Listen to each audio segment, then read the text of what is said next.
welcome to LINEA ROCK. Hey, hello, how are you? Good to have you. Amazing frontman. You are like a muscular vocalist, and both for your voice and your stage presence.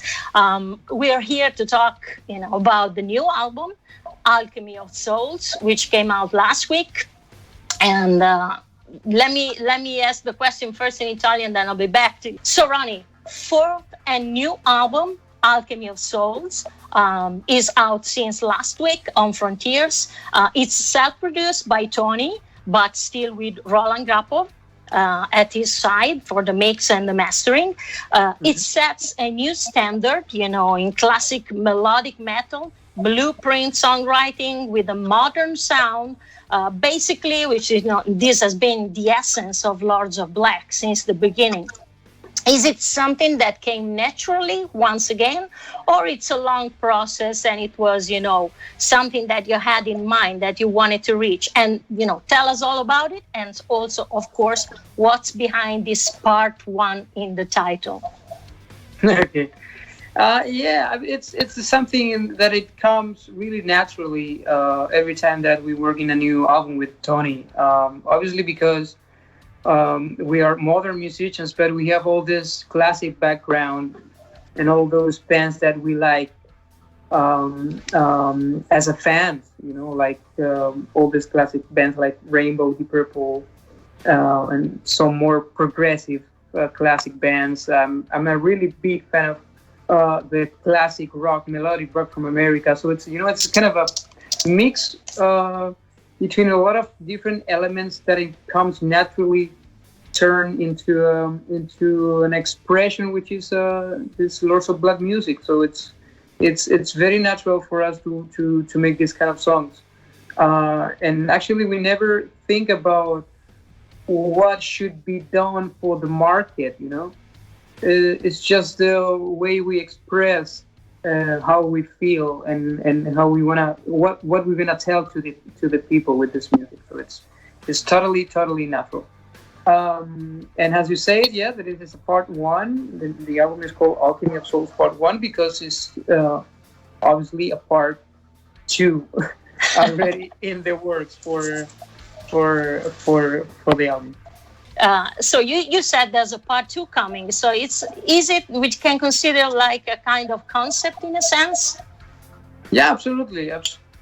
And we never did this before in the way to put the same concept in 2 different albums, and we thought it was something very interesting to do this time because the concept itself it's very interesting. Considering the times we're living nowadays. Yeah.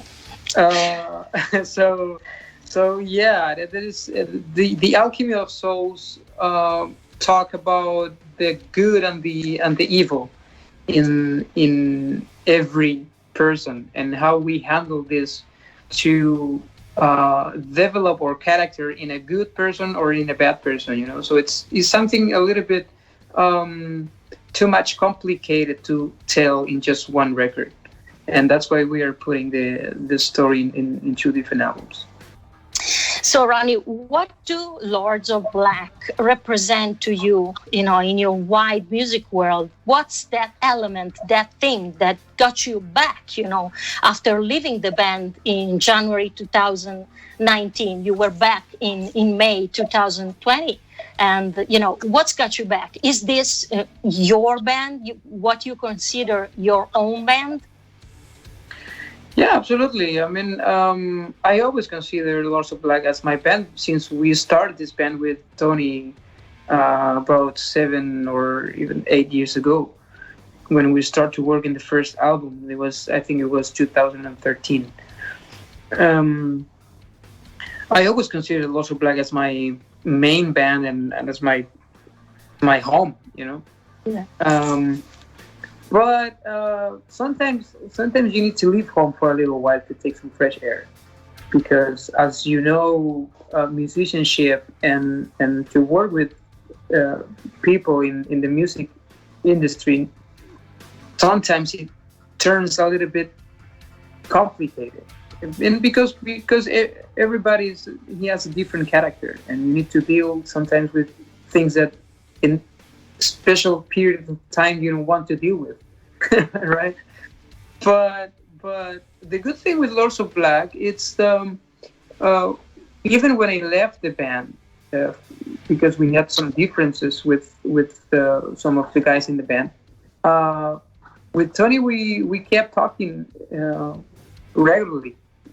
We were talking even when all this lockdown started. We were, trying to know each other, how is it going for each other, and we were talking all the time. And there was not actually a fight. It was just we realized we needed to separate always for a little time, and then I got a call from Frontiers Records to tell me that to ask me about the chance to come back to the band, because the album was already almost done, and then they were not, completely sure and completely happy about the people who were singing on the record. And they thought that the best singer for the band it was me, and so I talked to Tony, and I say, listen, if I can give you a help doing this, and we can work together again, to me it's perfect, and it will be really natural again. It will be really easy. Ronnie, what's the piece of advice that you can give to someone, like you, with the same dreams you had, but born, in a land not properly synonymous of rock and roll, let's say? What's the trick? There is no tricks. That's the advice. There is no shortcuts.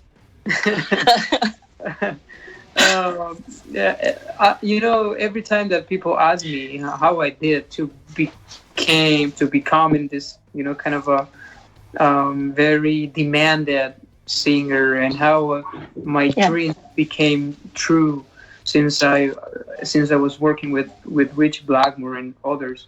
To me, it's always like there's always a chance. There's always something happens.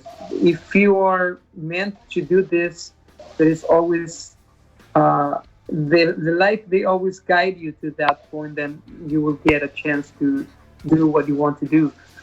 The only advice, and it's not a trick, it's very simple, is to be prepared for that, and that means to work really hard to make the dream come true. So, Ronnie, how is it going there? I think you are in Madrid, if I'm correct. Sorry? You are in Madrid? No. Oh, you're not in Madrid at the moment? So you're okay, in some other part of the world. Where you are? Living in Bucharest. Okay. So how is it going right there? The tragedy we are living, especially in the music business, which we can say stopped, turning completely since months now, is a big sacrifice in a sense, as your latest singles, tell. And the whole album lyrics actually deliver and evoke, in a sense, these kinds of situation. Do you agree with that? Yeah, absolutely. Actually, if you pay attention to the lyrics on this record, and everybody who has a chance to listen to the album, they're gonna take the same message, which is as the first song, the first singer who was dying to live again, he said in the lyrics, it was "We will rise again." And that's the main message we want to bring to the people, because we know that all this period of pandemic, lockdown, COVID, the people is not having any work. Obviously, they don't have any money. For the music industry, is really bad, but not just for the musicians. The musicians, we're just a little part of the business. And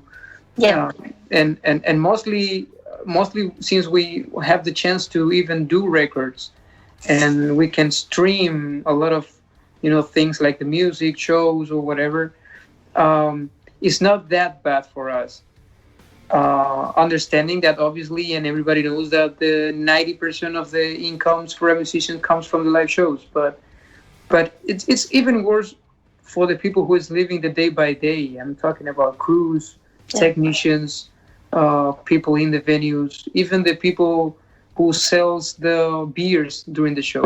Yeah. You know, that's the real problem. And because they are not supported by any rule or any law that, so they can live their lives in a normal situation like other people do, even the musicians. So it's really complicated. But as you said, sometimes we make sacrifices for the things that we love and the things that we want to become. And the important thing for us, and that's again the message we want to deliver, is to have hope and wait for this to get solved as soon as possible and back to normality and to the normal life. Ritchie Blackmore defined you a cross between Ronnie James Dio and Freddie Mercury, which is a big responsibility indeed, and such a great compliment as well. How does it feel, to be the most wanted young frontman in hard rock recently, in the last few years, I must say? Yeah,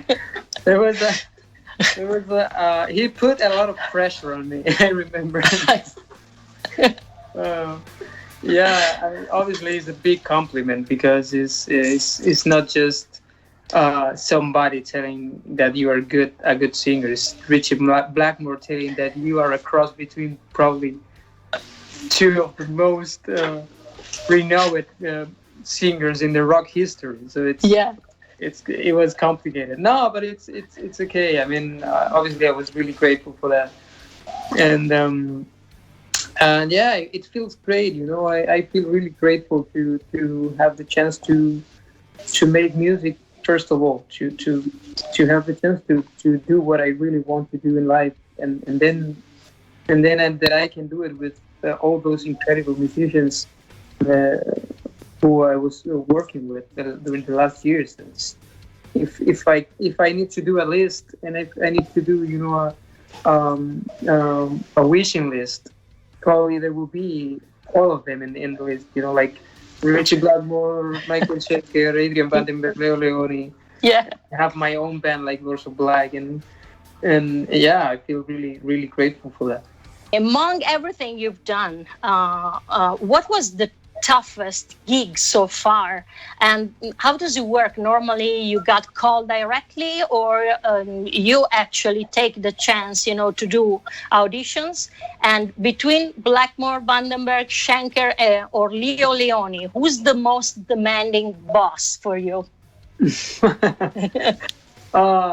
The good thing is, and that's why I feel really grateful, is because I never did any audience for audition for any work. I was always called by the guys. And wow, that's something that you can tell very often. It's true. The first one, it was Ritchie Blackmore. I was just sitting in my couch, and then I got the call, and it was wonderful. And then obviously, because I was working with them, everything comes really natural with the rest of the guys. And the interesting thing is, every guy, it gives me a different approach on the music industry and the what it means to work as a musician.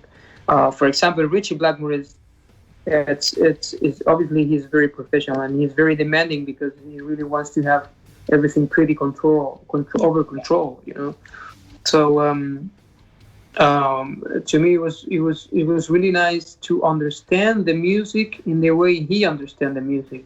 I remember the first time we were rehearsing, I was a little bit disappointed because we were rehearsing acoustically. Okay. Oh wow. So to me at the beginning it was a little bit strange, but then you realize that he was trying to get all the band members in a fit to listen each other, to understand what we are playing all together, and then we went to the electric part. And all right. Pretty interesting. Then Michael Schenker, for example, he is so professional. If you ask me about demanding, probably he was the toughest, because we were rehearsing for hours and hours and hours. We were rehearsing even from which side of the stage you need to come to the front, and when you're not singer, you need to go to this side, and then to sing with the other guys, the backing vocals. It was pretty demanding, so it was really tough to rehearse with him. With Vandenberg, it's different because he's like a young kid, and then the most of the time we're just making jokes and having fun, and which is pretty cool too. And you can feel it in the music we make together. And with Leo, with Leo, it was really special to work with him since he wanted to do this Corleone project as a tribute to Steve Lee. He was very sincere and to tell me in what he wants to do this, and he convinced me to do it because I was not sure to do it. It was really hard for me to decide to do it because obviously the people are gonna compare not just with Steve Lee but then with the guitar singer, which is not fair for the guy. Yeah. So it was a tough decision, but he convinced me because he is a very honest person, and he teach me as. Every time we were working in the studio recording the songs, it taught me how to put a special sense and a special feeling in my performance. And that is something that I never realized before because, I was doing heavy metal. Yeah. And I remember he told me something, which is pretty easy and it's pretty true.